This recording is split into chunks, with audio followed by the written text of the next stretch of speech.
Vaša 3 poteza, gospodine Murej, ako ponovno osvojite vlast. I koju grešku više ne biste ponovili od zadnjeg mandata? Pa vidite, ja sam već bio u Keru. Neke sam stvari napravio. U Splitu se kaže Keru. Znači, u tom prvom mom mandatu od 2009. do 2009. ja sam neke stvari napravio i sa njima sam ponosan. Nasonosan, bez obzira da li su se nekome sviđale i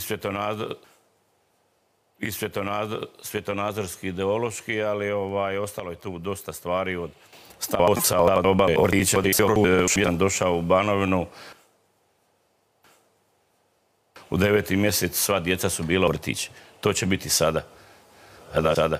Znači, već smo mi napravili svih potreba za dječje vrtiće i ako ja pobjedim, pozdravljam dječje vrtiće i kandidate, puno je kandidata, ne želim se s nikim sukobati. Birači će odlučiti, građani, ko će pobjediti i taj ko pobjednik vodi grad. Od nas bit će 11 pobjednik, 2 će ući u drugi. Gospodin je isto spomenuo škole, to je neminovno da se riješe škole, ali ne samo škole, ostalo, ali puno toga i drugoga ima iz čega mi moramo financirati škole, i vrtiće, i škole, i dvorana i ostalo. A to je novac, to je biznis. Znači, mi sada stojimo praktički 8 godina išlo da se odnosno gubi gradski novac. Znači, onaj koji je u škole, poslu, koji radi biznis, zna da se recimo škole potraživanje od cirka 50-60 milijuna eura može kupiti za 50-60 milijuna eura. Znači, ja kad dođem doli odmah, postoje ljudi koji nudi gradsko vijeće će izglasati da li oni podržavaju taj projekt.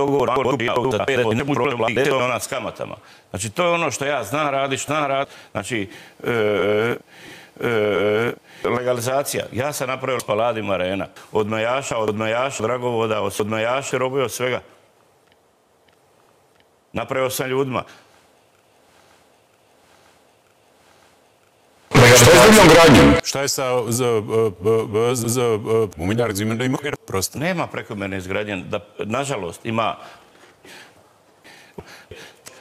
i treba omogućiti investitorima Palladium Arena. Treba omogućiti i malim ljudima Palladium Arena. Ima pravo pristupa i da da svoju ideju šta on želi i kako. Znači, iz čega se može isfinancirati i vrtići, i škole, kongresna dvorana, i istog grada i sve ostalo.